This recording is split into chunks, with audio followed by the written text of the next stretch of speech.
روایت ہم اپنی طرف سے تھوڑی پڑھ رہے ہیں۔ امام رضا نے فرمایا کہ محشر کے دن جب سارے انبیاء دربار الہی میں آ چکے ہوں گے، آدم اور نوح اور ابراہیم اور موسیٰ اور ہارون اور داؤد اور سلیمان اور اسماعیل اور اسحاق اور عیسیٰ اور یحییٰ اور زکریا، سارے انبیاء آ جائیں، پھر اللہ آواز دے گا جتنے اولیاء ہیں آ جائیں، پھر اولیاء بھی آ جائیں گے، پھر اوصیاء کو آواز دے گا، اوصیاء بھی آ جائیں گے، اس کے بعد آواز دے گا سارے ائمہ آ جائیں، معصومین آ جائیں، وہ بھی آ جائیں گے، اور ایسے میں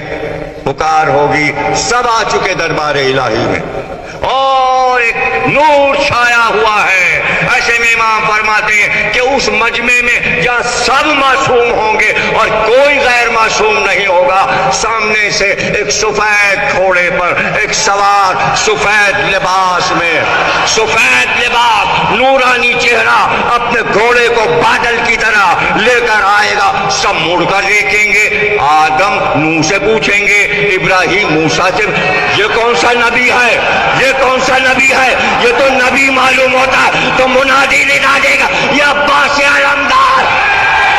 علم بردار آتا ہے، علم بردار آتا ہے، علم بردار